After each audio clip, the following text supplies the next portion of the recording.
Well, thanks to everybody for coming through the cold and the rain. Appreciate you being here. So welcome to our general faculty meeting. So Chancellor Cartwright, Provost Ramchand, honored guests, colleagues, good afternoon. My name is Clark Peters. I am an associate professor in the School of Social Work in the College of Human and Environmental Sciences, and as chair of the University of Missouri Faculty Council on University Policy. I welcome you to this semester's general faculty meeting. It's an honor to be before you today, and I very much appreciate the hard work of you and my faculty colleagues as I serve my second year in this role. Today we're testing a somewhat different format for this meeting. Given that it's been about a year since the release of the flagship for the future, MU's strategic plan, we thought we would take this opportunity to take stock, see how far we've come, and consider our path forward. Recognizing that we can convey important information to you far more effectively through electronic means, we will keep our initial remarks brief. Consequently, our updates will be necessarily incomplete and will not capture all the hard work of faculty, administrators, and staff toward our strategic goals. Instead, today, we aim to identify progress in key areas and entertain pressing questions from Mizzou's faculty body. Over the past several weeks, Faculty Council has solicited colleagues for questions to put to the Chancellor and his team, which I forwarded without attribution yesterday, so you feel free to own up to those later if you'd like. After initial remarks, we will invite additional questions when we open up the floor. Our goal here is accountability, including to the strategic plan, and dialogue between faculty and administration, key elements of shared governance. As chair of Faculty Council, I myself am accountable to you, so I thought it would be fair for me to conform to this afternoon's format. And on the screen, I have identified my own top priorities for this year, along with the current key steps taken toward achieving those goals. First, Faculty Council is working to do a better job of aligning campus committees with current campus needs. Working closely with members of the Committee on Committees, Faculty Council is considering how best to align campus governance bodies with administrative responsibilities. In doing so, we are very mindful of the generosity of faculty who give their time to make our campus work better, and we want to respect that generosity by deploying it wisely. Secondly, at the core of all successful initiatives, as well, of course, as failures, is communication. Improving faculty involvement and awareness of campus decision-making processes and results is essential, and it's an obligation we take very seriously.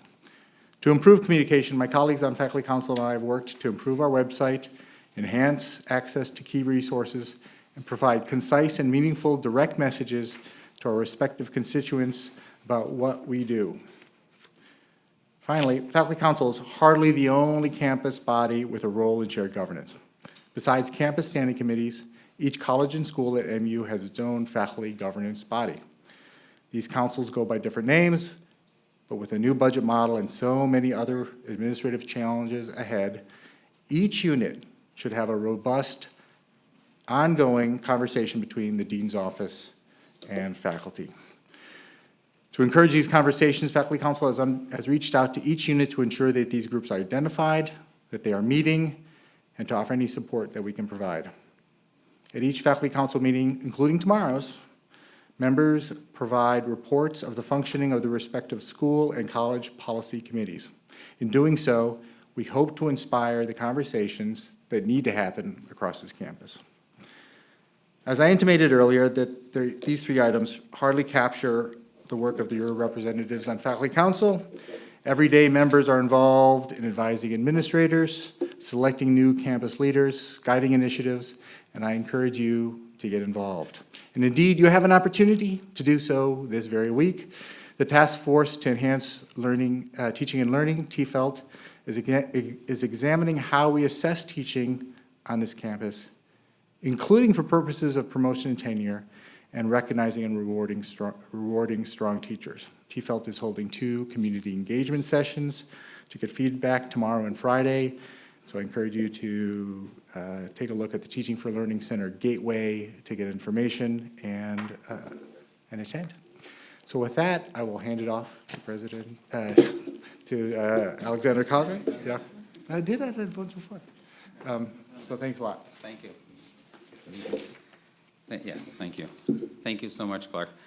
Thank you, everybody. Okay, good. Today we have a busy schedule. We're going to cover a lot of different topics related to what we've done in our strategic plan, what the goals are, and in a little bit I'll go through a little bit more detail of what we're trying to accomplish there. But before I begin, I do want to address something that has occurred recently, and that is we had an offensive and hurtful tweet go out from Mizzou Athletics. Mizzou Athletics apologized and took down the tweet, and we have continued to work with the students and others who are affected by that tweet. Athletic Director Jim Sturck has taken responsibility along with his team, and they are continuing to review all of the practices related to any of their social media posts. Their changes include ensuring that additional oversight is in place, and additional eyes are on each tweet that we are going to be putting out there, and we expect that we will continue to require additional sustained training of all communicators across this campus, not just in Mizzou Athletics. That is something that we think really will help to move this forward, move this campus forward. Since that occurred, a lot of us in this room, many of us have been meeting with a lot of different constituents. Met with student groups twice at least, have met with faculty, we've talked to alumni, we've talked to other supporters of the university, and we've listened to understand what they are thinking about this particular incident. It is clear to me that the issues here are more than just that tweet. And we need to think deeply as an institution about how we improve. That has been the focus for me, is how do we move this institution forward? How do we come together collectively? And that's going to mean that we will have continued conversations about how do we create an inclusive environment where everybody can be successful. And that will not end with the meetings that we've had this week. We will expand those meetings, and we will look at how do we regularize and formalize discussions around this extremely important topic. That will only happen and be successful with your help. So I ask that you engage in that process as we move forward, that you help us to look at and discuss all of the things that we need to discuss as an institution, and then to think of what are the immediate actions that we will put in place. We already have some. We recognize there's a need for more. That is where my focus has been. That is where my focus will continue to be, is how do we act and how do we move forward collectively as an institution to ensure that all feel welcome at Mizzou. So thank you so much for being here. I wanted to make sure that that is clear to you where my focus has been and what I expect for this institution to become. And thank you for listening. With that, I would like to switch to what we were talking about today. Today's agenda is really about the strategic plan. And what we did is we have 5 different speakers related to that plan. But I want to give you a little bit of a background. Provost Ramchan is listed that she'll be talking about student success, but in fact, I hope you remember that I've asked her to really take responsibility for the overall plan.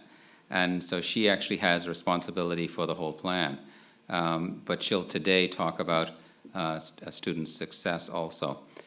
In addition, we have other speakers for Research and Creative Works, Vice Chancellor Mark McIntosh. We have Outreach and Engagement, Vice Chancellor Marshall Stewart. And we also have Inclusive Excellence, Interim Vice Chancellor Natasha Davis, who will be here to talk about those topics. And finally, Planning Operations and Stewardship, we have Vice Chancellor Rhonda Gibler, who will be part of those discussions. When we were looking at how do we move the strategic plan forward and establish an infrastructure that allows that to happen, we created a steering committee. The provost created a steering committee, and within that steering committee, there are sponsors for each of those strategic areas, each of those, the campus compacts. You see a listing of those people on here, and these are individuals who are in part of the steering committee who are also working with different leaders across the institution around how do we achieve all of the goals that we've set out in our strategic plan. So I just wanted to set that context, and I'd like to actually ask the provost to come up and talk a little bit more about that if she wants to, and then also to then transition to the other leaders coming up also. Do you want them to come up now, Clark, or is it better later? It's up to them, but... One at a time. Yes, okay, good. All right, thank you. Provost.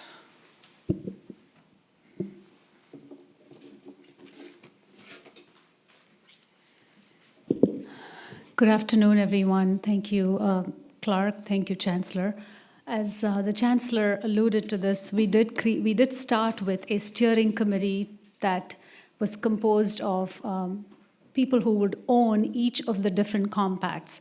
And the idea is that if you look at the strategic plan, there are 5 compacts. Within each compact, we have several goals. Each goal has several strategies, and the idea was to have different people take ownership of each strategy. So if you think about it as a cascading effect, it's going to be sponsors who lead the overall compact. Within that, there is a goal.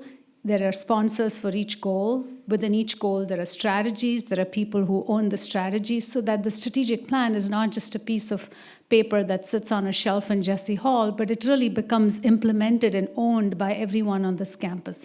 And that was what our initial goal was. And the various compact leaders actually implemented that vision and created a whole team of people, each of whom was responsible for one part of that plan. The details of all this will be on the Chancellor's website shortly, perhaps the end of this week. So with that, what I'm going to do is I'm going to talk about the first compact, which is Excellence in Student Success. I want to point out that this compact, the sponsors, the people, the leaders who are leading this compact are Vice Provost Jim Spain, Kim Humphrey, and Jenny Hart. And at the time we created this, we didn't have a Vice Provost for Student Affairs, so we now have Vice Provost Bill Stackman, who has now been added to this team. So we have a strong team in charge of student success. The goal in today's presentation is to talk to you about, so there's a lot of aspirational goals, strategies in the compact. Clearly, we can't do it all in 1 year. So the teams were asked to identify 3 priority areas and discuss 3 things you will focus on every day when you wake up for the rest of the year, or at least that was our goal.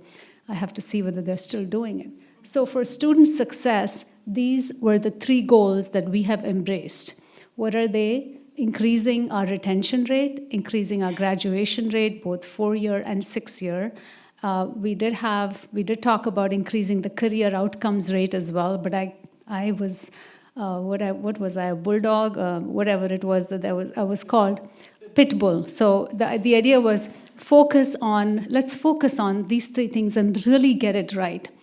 if you look at it, our current retention rate is about 88%. It's not bad, but surely we can increase that. Our goal is to increase it to 93, and so we just need to focus on that. 6-year graduation rate, and again, the 4-year graduation rate.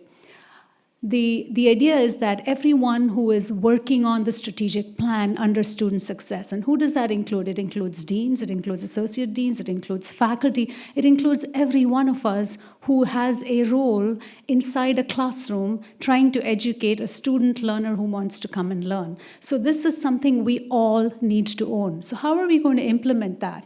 The implementation, we've started on 3 things for the year. The first one, which is, I think, new for the fall, is the early alert system, whereby we do a survey of our incoming freshmen to detect and to sense how many of them might be having challenges even in the first semester, so that we don't lose them at the end of the first year. And the fall survey has been rolled out, and we have collected the data from that. It has been shared with the deans.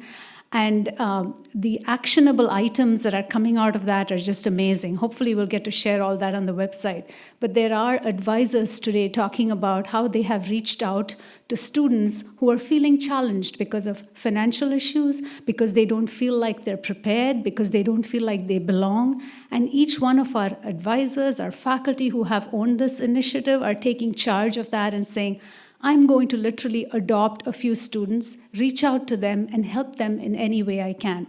So the early alert system has been shared with the deans, the associate deans, the undergraduate deans, as well as all the advisors know about it.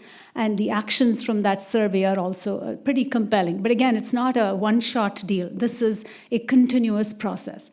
Second thing, we're looking at financial need. So how many students are likely to drop because they have a $500 library loan or fee or something that they did not anticipate? It's a small amount. They're on track with everything else. Can we help them? There are a lot of universities that have created emergency funds for this. And guess what? We have a plan as well. We have funds, thanks to our development staff, that are being raised to meet that need. So we are connecting the development staff with the advising staff, with the Office of Financial Aid, so they can talk to each other and say, if the student needs financial aid, let's tap into the best pot we can that is optimal for this to meet the student's need. So philanthropy and connecting that with the advisors. We are also working with the Office of Financial Success, which is all about helping our students become more financially literate. It's not about becoming a day trader, but it's just understanding when you need a loan and when you don't need a loan, and what you might do with that thing that we call a credit card. So it's all that coming out through the Office of Financial Success, because there is a lot of research, as you all know, that shows if you can reduce your stress coming from financial issues, you can spend that bandwidth on a whole lot of other things, including being present in the classroom and succeeding in your coursework. So that's something else we're working on. And of course, the third thing, which I'm really excited about, all this, again, I'm just talking about this and sharing it. All this is coming from our faculty, from our advisors, from Jim Spain, Kim Humphrey, Jenny Hardbill, from their staff. It was pointed out to us that even without our knowing, we currently have policies that hinder a student's transfer between their first major of choice and perhaps a second one because they didn't choose the right major. Life happens. But we currently have policies that just constrain these students from doing that. The handoff process, when they move from one major to the next, is not as smooth as it should be. So there is a task force that is now working on what can we do immediately to help these students by these so-called policies, which are really created by us with all good intent, so that the students can actually succeed. And that group should actually have some results by January of 2020. So these are the 3 things we're working on. Since you asked, how can you help? This is how you can help. I firmly believe that no one really cares how much you know unless they know you care. And I say this because retention and graduation has to be owned by everyone who steps foot on this campus. If you see a student, a learner who wants to learn, it doesn't matter whether they are in your class, whether they are in your college. If they have a need and you can help, we need to be that change agent. So please join in this campaign. If you would like to participate, send me, Jim, Bill, one of us an email that you would like to get involved, because it really has to happen across the board. It has to happen in the classrooms that you all teach in. So I request you to take this seriously and get back to us. So without further ado, let's move on now to compact number 2, which is excellence in research and creative works. And if you have questions, certainly at the end. Vice Chancellor Mark McIntosh will talk about research and creative works. Mark? Go ahead.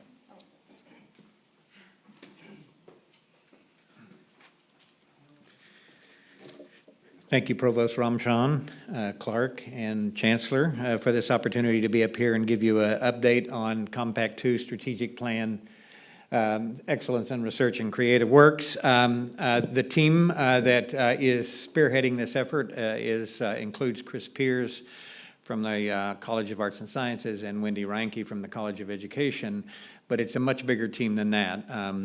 These people are working very closely with the Associate Deans for Research from each of our colleges, as well as the center directors from around the campus.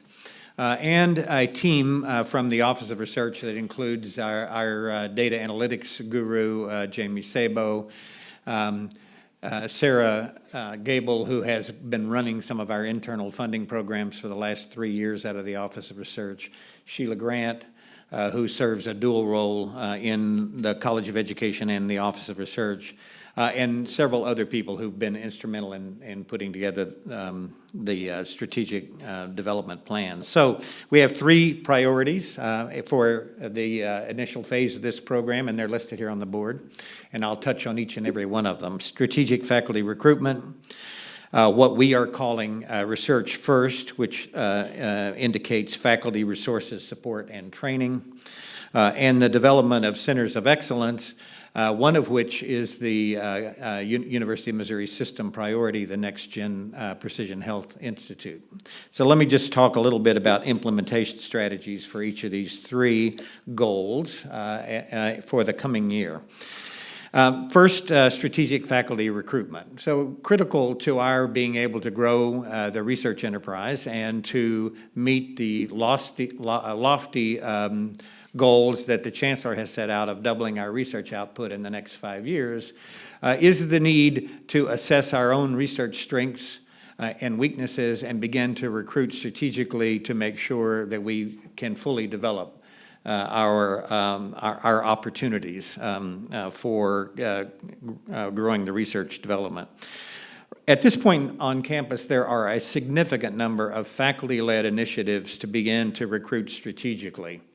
And that is to take advantage of multi-college, multi-department research strengths, try to bring them together in a coordinated way, assess where the weaknesses are, and then begin to strategically recruit to fill those weaknesses, putting us in a position for competition for item number 3, and that is developing national centers of excellence. Along with the strategies that some of these faculty have come up with is the need to work with our colleges and departments to develop strategic hiring plans and put processes in place that will guide those hires in the future.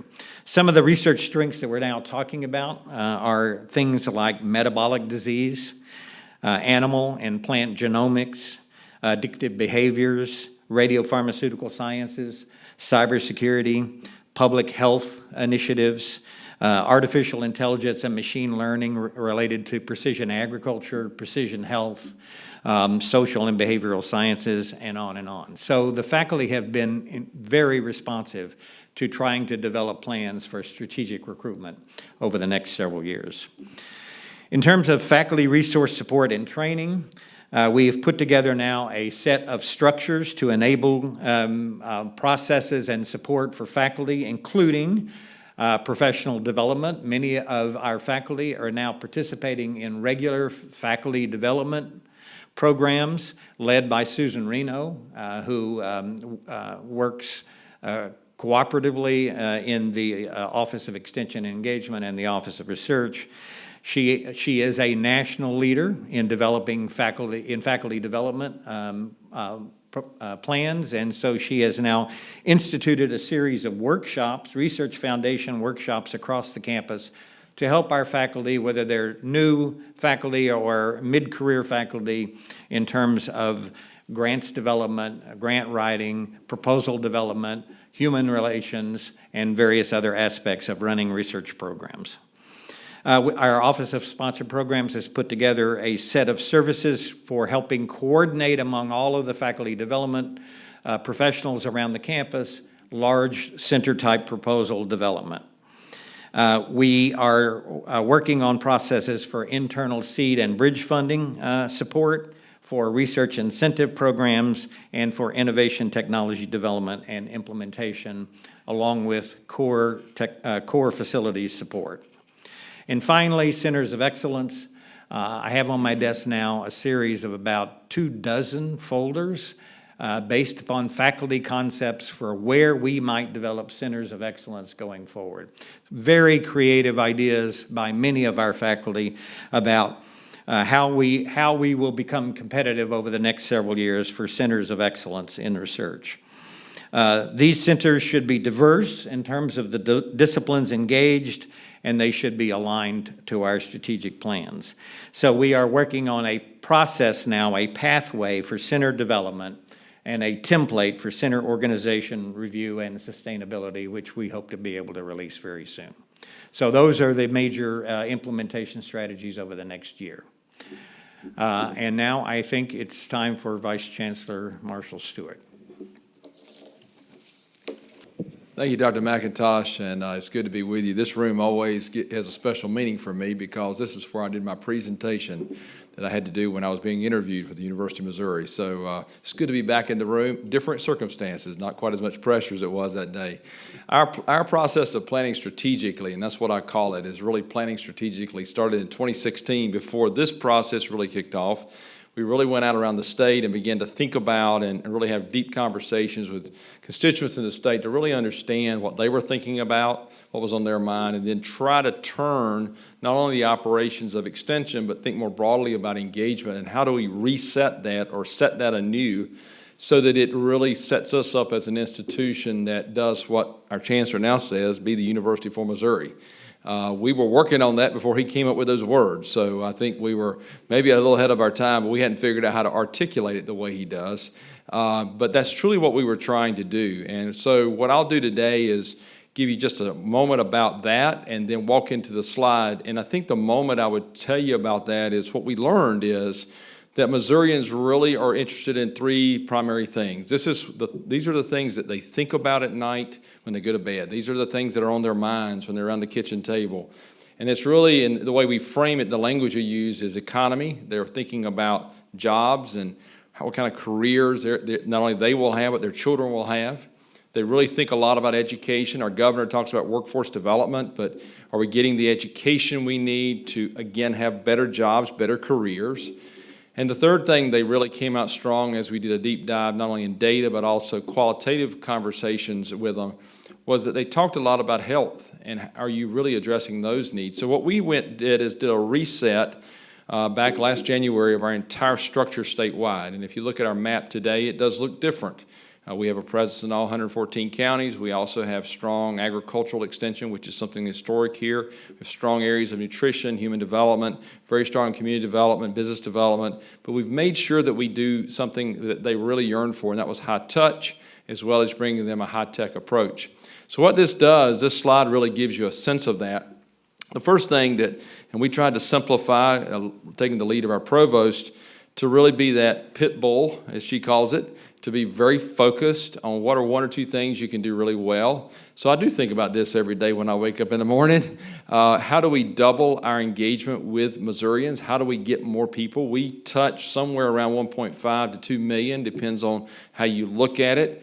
We have interactions with Missourians, and that's just what we know. That's on the conservative side. It's probably greater than that, but that's a good number. But you got to remember there's 6 million Missourians, and so how do we touch all of them? How do we get that number up? Because we know that we impact the lives of every Missourian in some way, somehow through our research and innovation. It has that touch. So how do we double that? So that's one of the priorities I think about every day. A second one we always think about is what are the support networks we need to have not only outstate, as I've described, but also on this campus.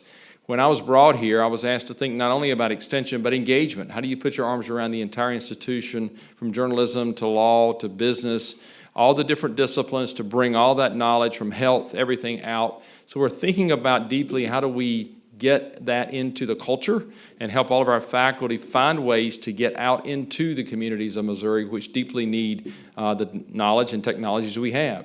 The third thing we think about is how do we elevate our public awareness.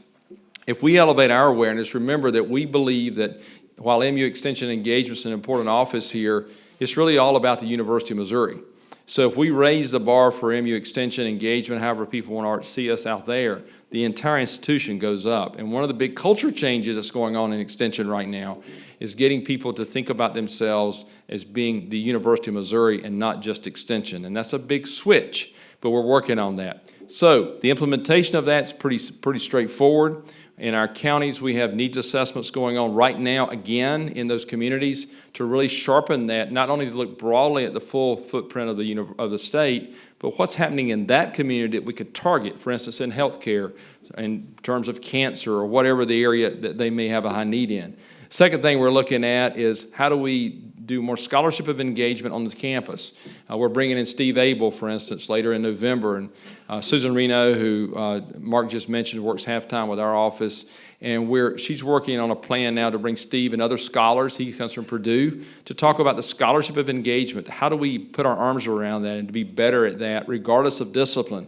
And then thirdly, what are the technology tools we can put in the hands not only of our constituents across the state, 6 million Missourians, but also in the hands of our faculty so they understand the data from a data standpoint, what's needed. All Things Missouri is an example of a site we've created about 18 months ago, launched it, being used all over the state now, and it really pinpoints specific needs in health, education, the economy, different aspects of community that can be helpful not only to faculty, but again to constituents. It's a public-facing site, and if you haven't used it, it's allthingsmissouri.org.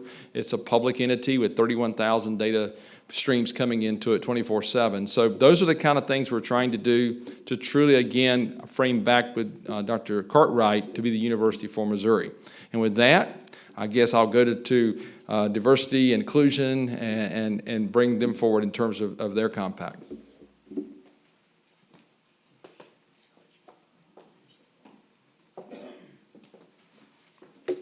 Good afternoon. It is a pleasure for me to be able to kind of update you on what we're doing in this space with the compact.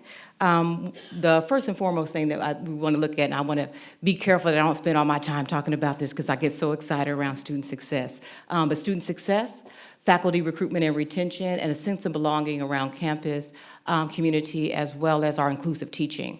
And so just talk a little bit about student success. One thing that I really want to mention is that we have student success, but we're also looking at access. We can't have student success without access. The two go hand in hand. So part of that is us kind of really thinking about how we're weaving in our access pieces and making sure that we're providing opportunities for our students to be successful as they're matriculating into our college environments and beyond. And so those are some of the things that we're looking at as well, too, as we're thinking about the space of student success.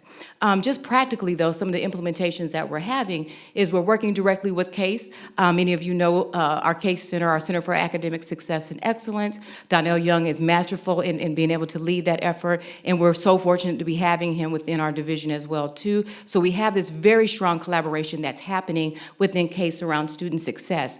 Some of the things that we're looking at within there is really utilizing predictive analytics around what it is that it means to be successful. And so we're almost moving from this space from predictive analytics to almost this prescriptive analytics kind of thing, where we're really digging down and drilling and saying, how are we prescribing these wonderful interventions for our students to be able to be successful? So those are some of the things that we're looking at, and we're kind of predicating that on what we're calling high impact practices.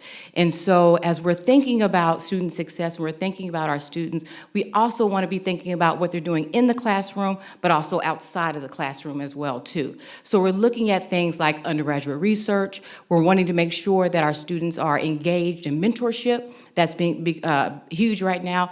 And then we're also really making sure that our students are also having opportunities such as study abroad and service learning that are going to truly impact their whole holistic experience as we think about their success and think about their successful matriculation. Some other things that we're doing are statewide as well, too. I'm so excited that we're being able to be implemented into a couple of initiatives that are happening across the state.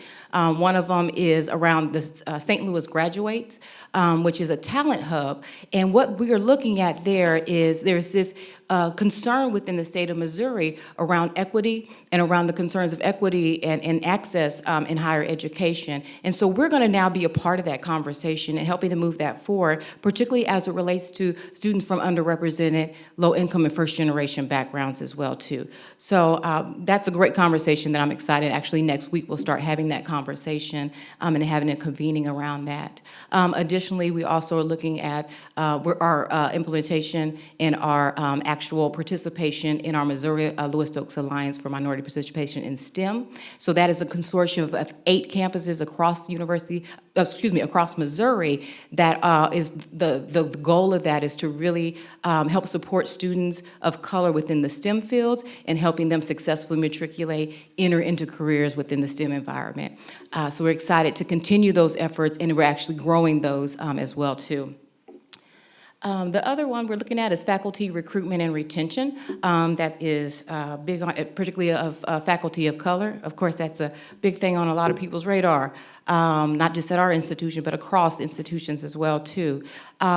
I was so intrigued and so interested. We had a conversation with students, and so we know that this is an initiative and a priority for us as an institution. Of course, it is for our students, but it was interesting that the conversation around it was, yes, the students want this as well, too, but part of their conversation is, how can we engage in this? How can we help to move this forward? And how can we be a part of the faculty recruitment and retention of our minority faculty? So that's been exciting to kind of hear that kind of dialogue and make that kind of switch. Some of the things, though, that we're looking at that are very practical in the nature of it, particularly as it looks at recruitment, is that some of the policies that have been implemented is all tenure track positions at MU have a new approval process designed to increase our pools of diversity. Inclusive language, the reviewing of that in all our postings, and then also being accompanied by a diversity recruitment plan has already been implemented. And then also all faculty within our search that are participating in search committees are required to complete an online training course related to inclusive searches. So those are just some of the practical things that we're having going now, and we're starting to we're seeing implemented, and we're seeing some success in those in terms of the processes actually looking like they're working. So we're excited about that. In regards to retention, we are, as MU, a part of the coach survey. But with that, we just became a part of, I think about a year, maybe 2 ago. But with that, you have to have 3 years of data to be able to access your own data around retention. So we've kind of said, well, we don't want to wait that long. We need some information right now. And so what we're doing is we've convened a committee of senior faculty of color to help support this effort in being able to kind of review and take a look at retention on our campuses and get some insights through some interviews and surveys, and really start getting insights as to what it is that we need to be looking at around the campus, but also specific to different departments and institutions, because the uniqueness of institutions comes as a part of this as well, too. So we were implementing those very soon as well. Then the last one is a sense of belonging and inclusive teaching. In your space handles faculty recruitment and retention, but they also do a lot around the education and training. It's in your BIA, and so it's been really exciting to see these new initiatives develop and these trainings and education develop throughout this last year especially. We are adding, in addition to the ones that we already have, we're adding an inclusive kind of book club that we're having and having some conversations around that to really promote just that sense of belonging and that connection. And then we're also looking at our social justice centers as well too. And we're looking to be able to evaluate, right now they're actually going through an evaluation process to really kind of consider how these spaces are operating within our institution, but also see what are some things, take a little bit deeper dive and see some other things that we can be doing to make these spaces even more welcoming, even more of a space that not only our students can use, but faculty and staff can feel welcome as well too. So those are the things that we'll be looking at and continue to implement as we're looking at our strategic plan.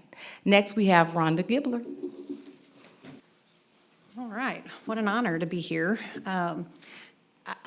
I've thought often about how our strategic plan is put together, and it never seemed more correct than as I sat there today and understood that all these really important things that we're about as an institution are what we hear first. And then what I get to talk to you about is how do we support all of that? So, you know, what we do in our support areas means very little if it's not supporting things that folks are just talking with you about. So we take very seriously, and I'm honored to get to represent a whole lot of people. Many other people talk to you about the teams that are involved, but certainly what we do in planning operations and stewardship, there's a whole host of people trying to make that come to fruition. So there's a lot of things going on in the plan. I'm going to focus on 3 things. I wish there were only 3 things that I maybe try to fall asleep thinking about, but there are 3 we're going to talk about today that we're really holding as high priorities in the current year. We make sure in how we handle what we're doing that we're letting our strategy drive our budget. And this will surprise no one that we are implementing a new resource allocation model. As I walk by people on campus, I sometimes wish there was someone chasing them because I see a little fear. And I'm like, I understand there's a lot of questions, and one of the exciting things about a new model is it's supposed to inspire lots of questions, and that tension that we're feeling right now, that's because we're finding that future, and that's, you know, part of what this model is supposed to do. It's supposed to help us think together about how are we going to support all these wonderful things we're talking about in our plan in a financially sustainable way. So what we really are striving at there is to be very transparent about what is creating the current financial climate. And that's not intended to threaten anything on our campus. It's intended to help us all understand how is it that the resources are flowing and what sorts of things can we be doing to make ourselves stronger in the future.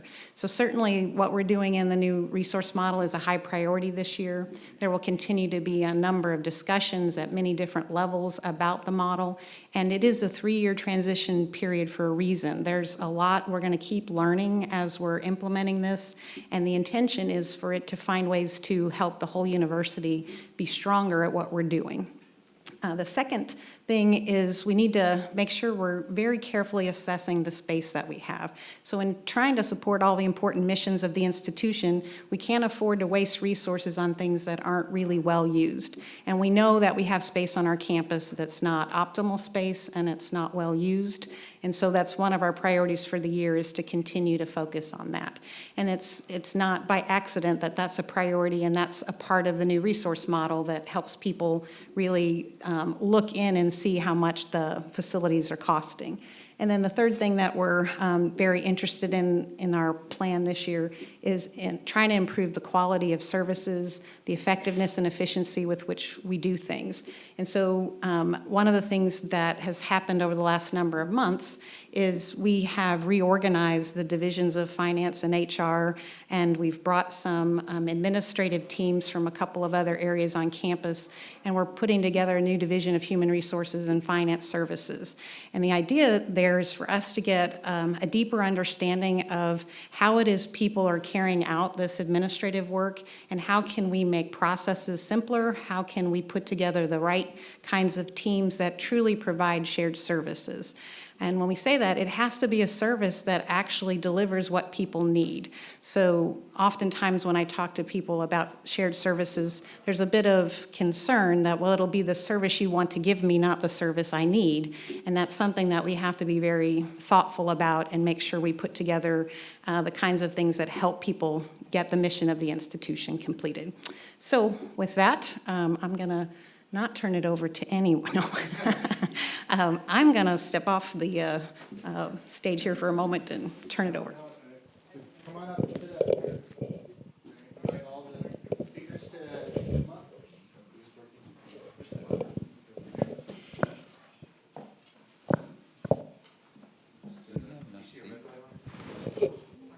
Colorblind, so I actually can't. Hello, there we go.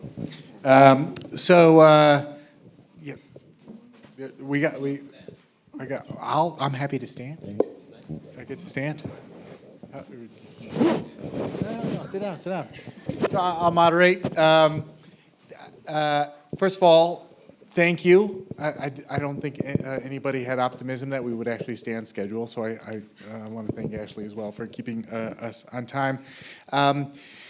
So now we're opening it up to questions, and I'm going to start with a few that I received, but as you generate and think about what you would like to ask our speakers today, and again, I forwarded them to the Chancellor, so I'm hoping that, I don't want to blindside anybody.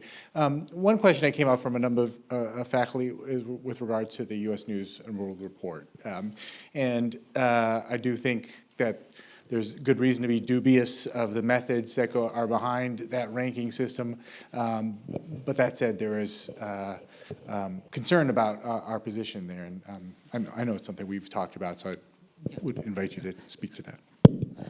Yeah, we're very concerned, of course, about our rankings.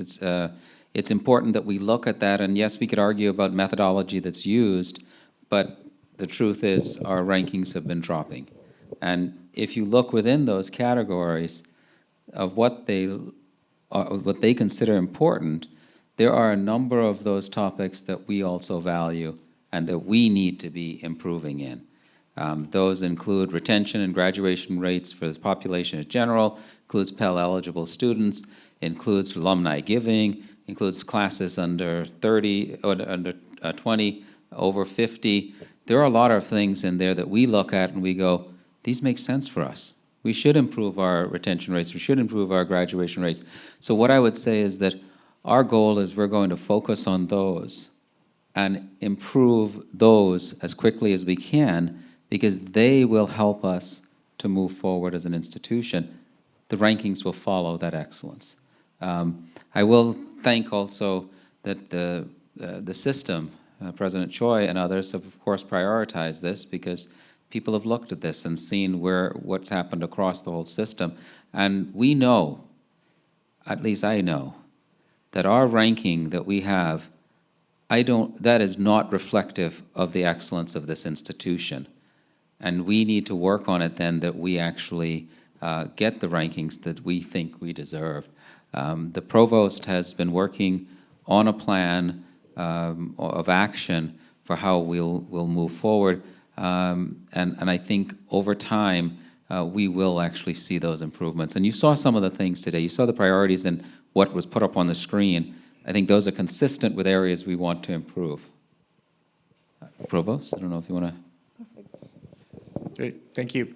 Another question that came up concerns, and I think it was sort of overshadowed by the tweet storm of last week.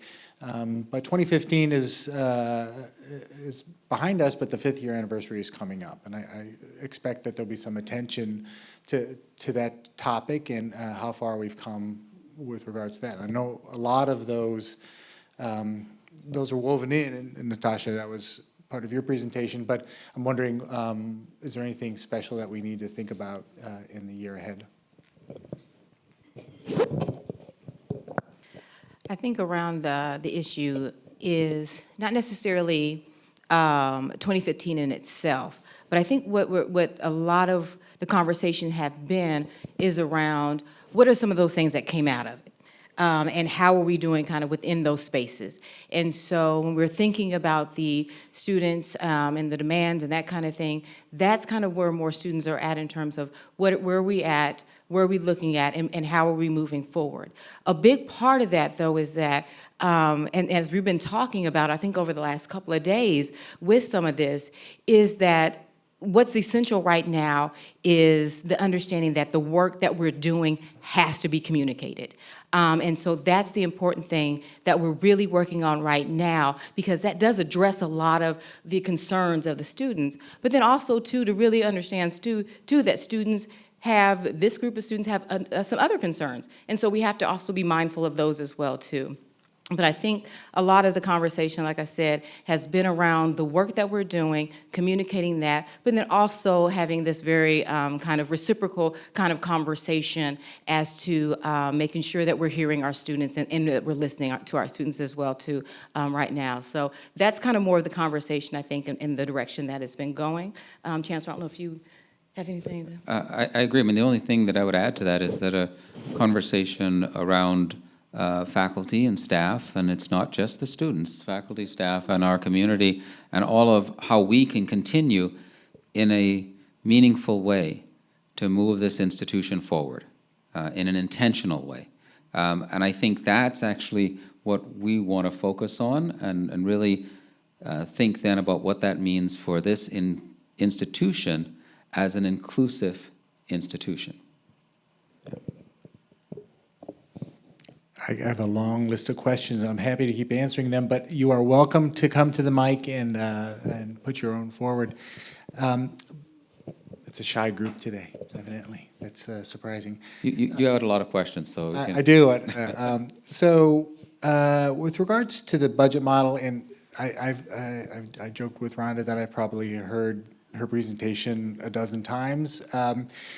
And I think that's just a sort of a global challenge we have is getting the word out. As Natasha, you mentioned, there is good work being done, and often my experience is faculty and staff are just not aware of what's going on, and that concerns them for good reason because they don't know what's going on. So that's a communication problem, but there is a number of concerns about the units on campus that are taking a hit under the new budget model, and if you could give a few words to that. I object to the word hit. So what we're doing with the model is providing transparency into that flow of revenue and costs and trying to put a context around what that looks like. What that then does is help us understand, based on the kinds of revenues we're able to bring in, what sorts of things are supporting themselves naturally by the kinds of revenue streams we have, and what sorts of things do we have to think really carefully about how we're going to make them meaningfully sustainable into the future. And so what you've seen so far in the numbers is a look back into the past when we weren't using the model to see what things might have looked like in those years. Now, what's different once we're in the model is people now have line of sight into things they didn't have before. They get to start thinking about, is there something I could do different to make the gap between those numbers smaller than it would have been if we'd have been using the same methodology a couple of years ago or last year. And so then the other thing I really am hopeful that people can keep in mind is trying to see all that doesn't then say the chancellor doesn't have a tough job. It doesn't mean that the chancellor doesn't have to think very carefully with input from many other people about how do we put the best University of Missouri together. And so there's that mission support part of the resources that the chancellor is able to take input and put resources toward the things that help the university remain strong.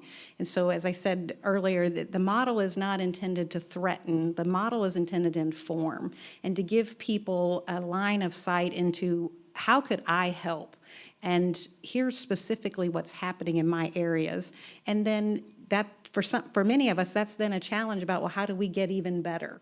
And so when I see those gaps, I know it can feel very discouraging, or that you're not as appreciated as much as you'd like to be, but the finances are just what support what we do as an institution. They are not the end goal. We're here to deliver on research and instruction and engagement and do the sorts of things that the institution is intended to do. We do that through resources, but we don't chase money for the sake of the money. So I'm excited on one level that people are so interested and invested in it right now, but the thing that I really want folks to remember is that that's kind of the behind the scenes, how we're doing some of what we're doing, but there's no intention to take exact set of numbers that are calculated out of the model and just say, well, that says we're just going to cut this.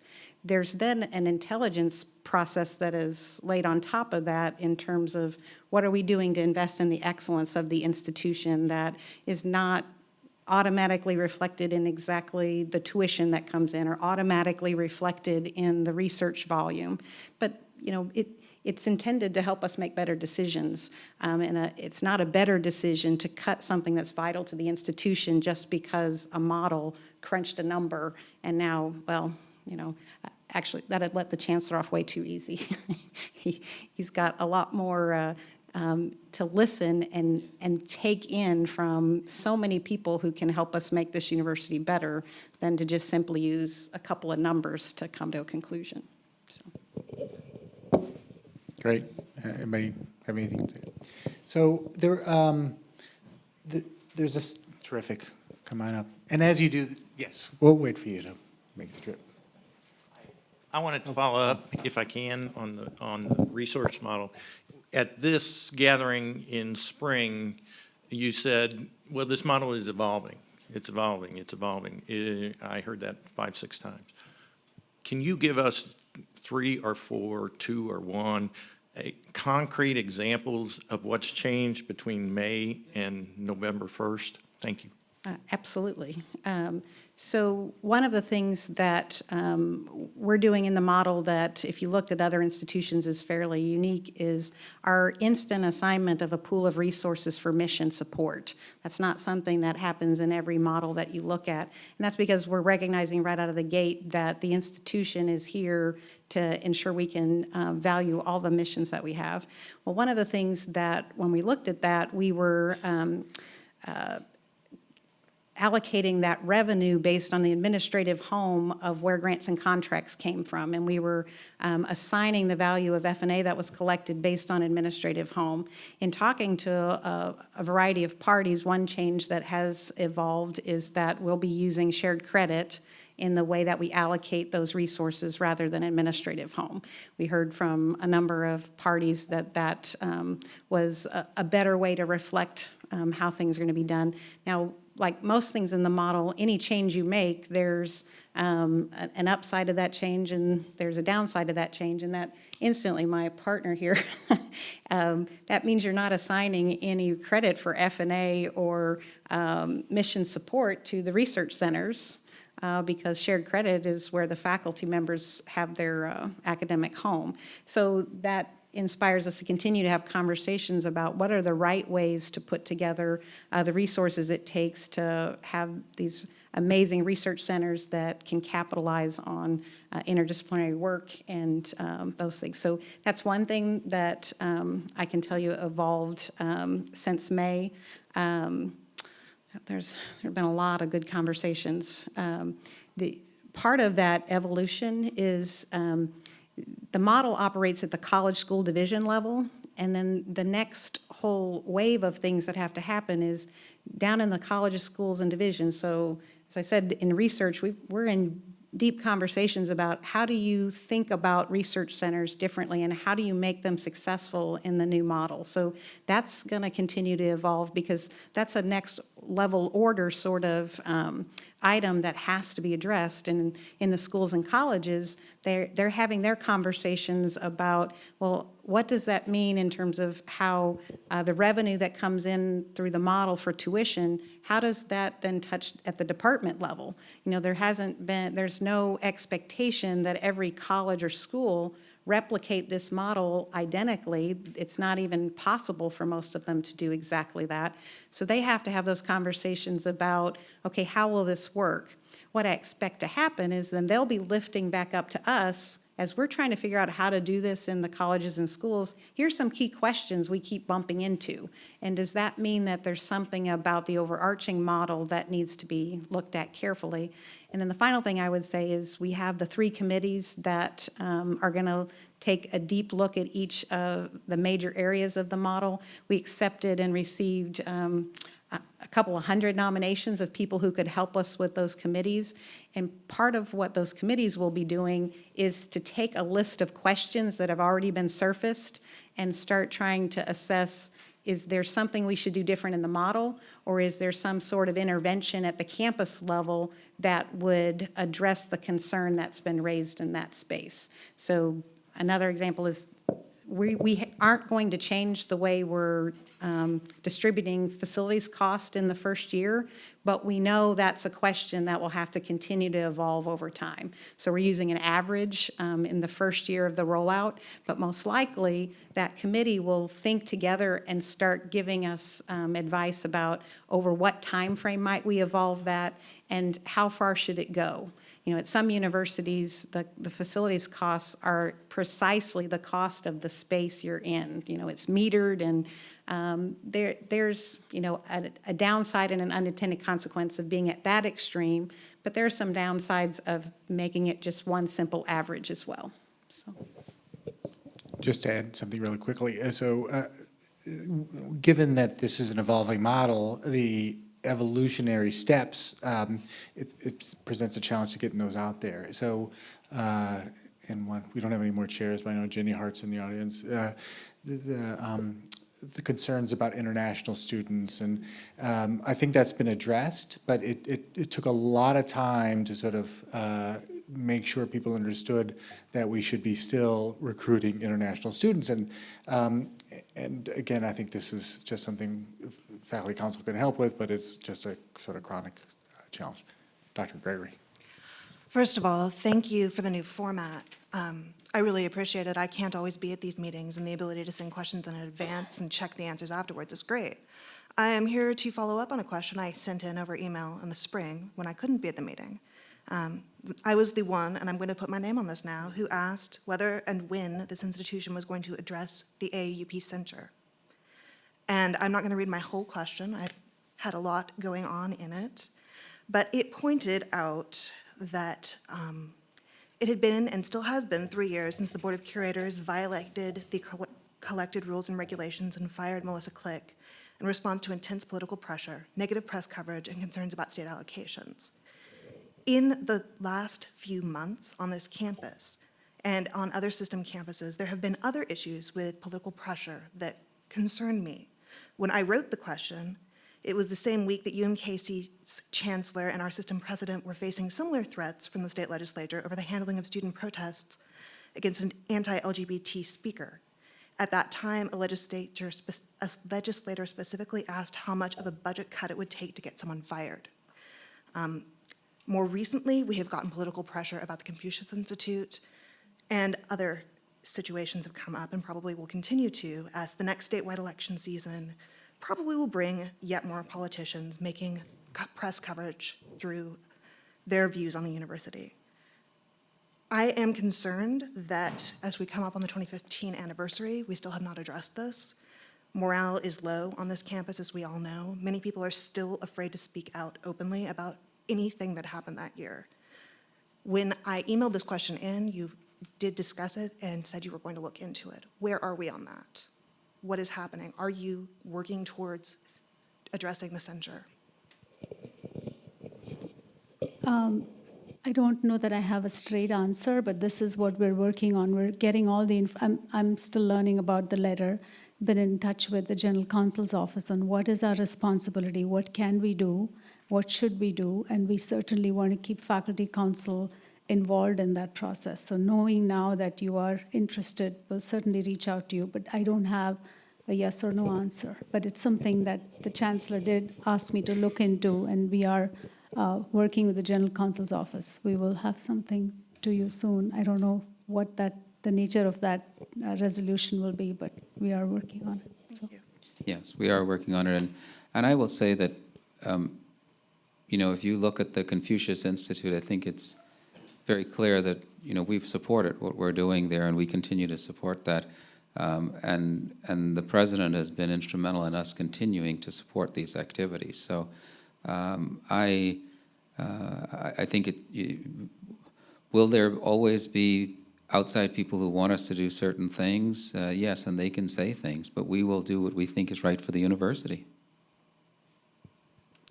Okay. Just a guess, come on up, Julie. A few things to add. Ted Darko here headed up, he's in the audience, headed up the review of the Confucius Institute. There was concern that that was a center that, could engage in nefarious activities, and we did a very thorough report on that, involved the community, and I think to the satisfaction of that group. But it's just one of those things that I think that happen sort of in the background, but involves often a tremendous amount of faculty time. And again, I just want to acknowledge that commitment. Thank you. Thank you for doing that. In response to that question, I just wanted to also acknowledge the commitment. I'm Julie Kapp. I chair the Committee on Committees. And so I work fairly closely with Clark Peters and Chris Riley Tillman, which I think was here but is not anymore. And they've been extremely responsive to our conversations around what is the right governance structure, do we have the right committees in place, what should that model look like, and what should the communication feedback loop look like. And there's been a lot of conversation. They're very responsive. We are working on it, and I hate that answer because I hate when people give me that answer. But I can just tell you that there's a lot of commitment on behalf of the people that I've worked with who really care. Thank you. Hi, I want to thank you for the presentations. A lot of encouraging information, really. And I appreciate all the hard work you're doing, and it's very apparent from what you've told us today. But I have a concern, and I hate to be critical, but I have to express this. And this is a question for everyone in the room. How many people in this room are faculty members and not administrators? Please raise your hands. Okay. How many faculty members are there at the University of Missouri? When I look at the empty seats, this concerns me, and one of the things that you brought up today, and I think it's very important, is the issue of communication. I heard it over and over again. I totally agree. Now, this touches on issues of retention, of mentoring, of morale, and these are serious issues that we know we're facing at the University of Missouri. So I encourage you to find ways to make this more of a conversation with more members of the faculty. This is indeed the general faculty meeting. And I'm concerned that there are so few of my faculty colleagues here today. I know the weather is lousy, it's tough, it's cold. Thank you for expressing that. I mean, we would love to see more people at these meetings.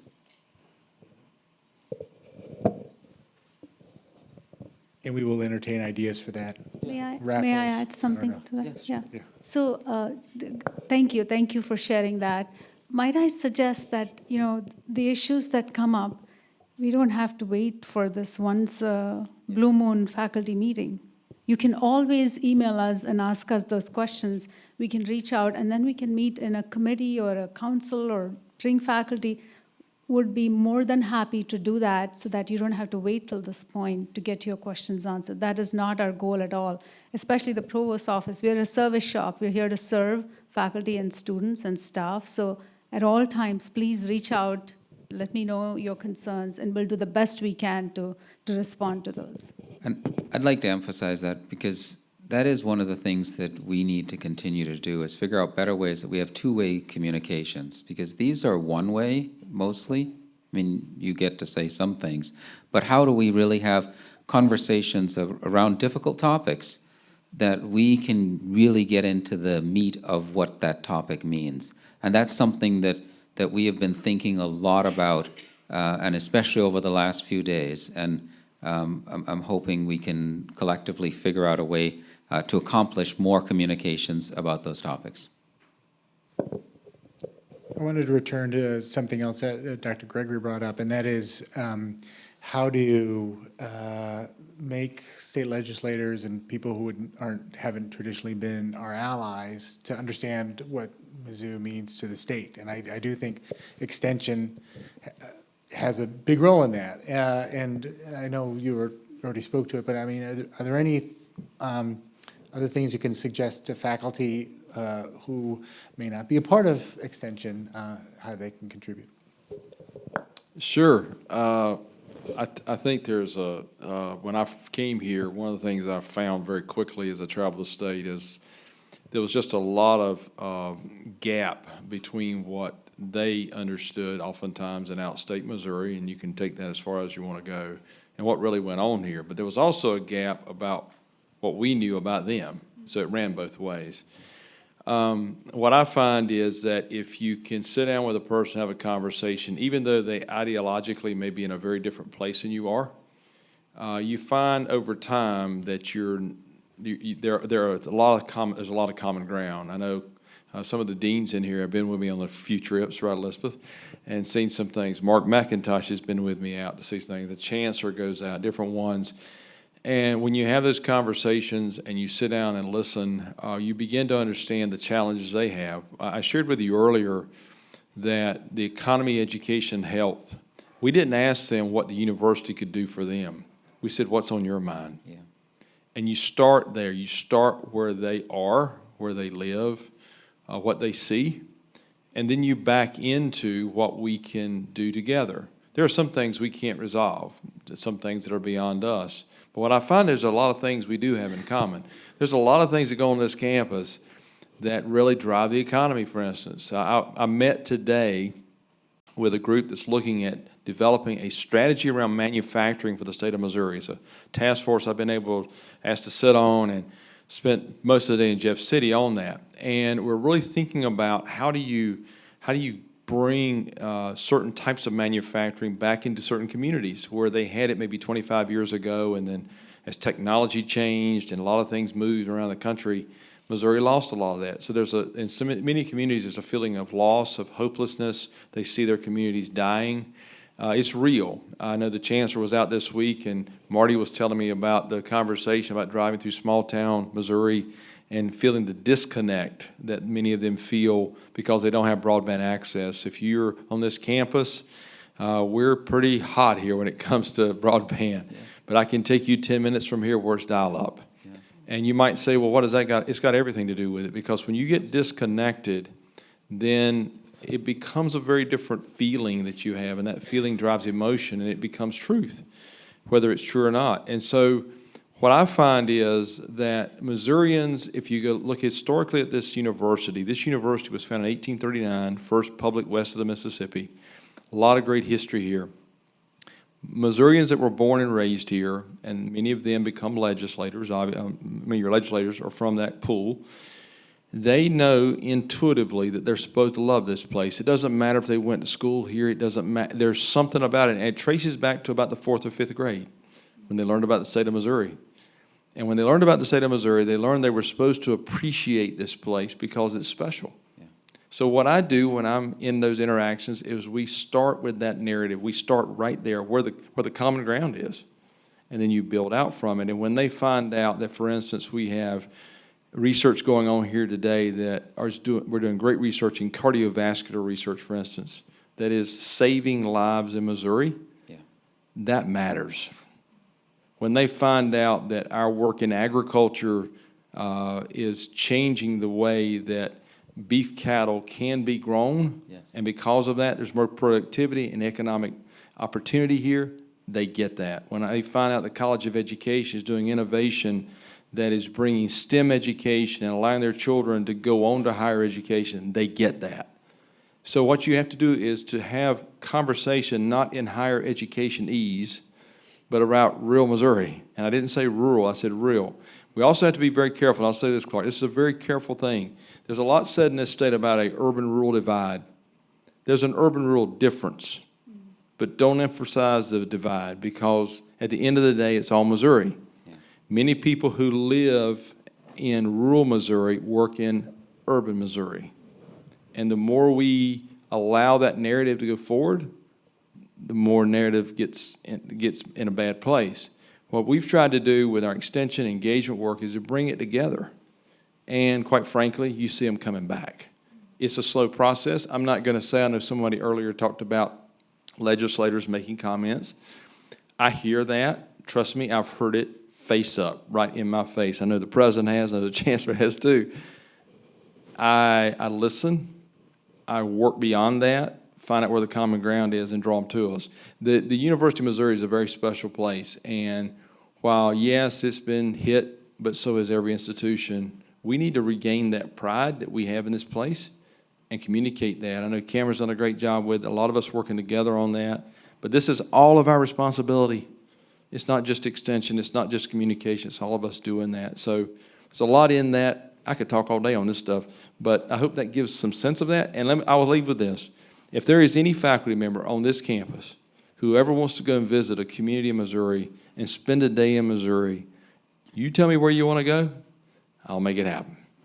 And I would encourage you to do that, because if you're not from here, that can be very helpful to you. It helps inform your teaching, your research, and everything you do. Thank you. Dr. Dow? I'm Jay Dow from the Political Science Department. Lots of heavy things to think about, morale issues and things like that. I just want to take the last couple of minutes of this meeting to point out that in 2 hours and 10 minutes, the most nationally prominent Tiger out there is going to take the mound and have first pitch in the Game 7 of the World Series. And if that's not worth an athletic department tweet and saying it as often as we can, so not everything is bad weather and gloom and doom. No. Thank you. Thank you. Thank you, very good. Well, very, very well said.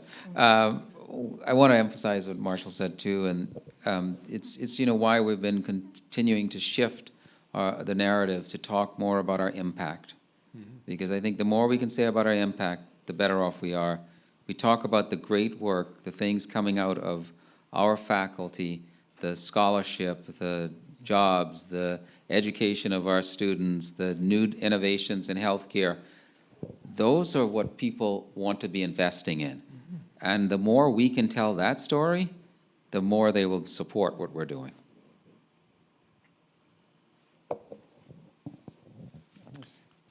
Well, I hate to sort of, if there's no other questions, there's no reason to continue a meeting if there are no other questions. So model that, something we do in faculty council, will end early, which I think people appreciate. Certainly other questions, I know I have other questions to ask. I forward them to you. I will get those out and we'll respond. Thank you for your time and attention, and go Nationals. Yes, thank you for everything you do. Thank you.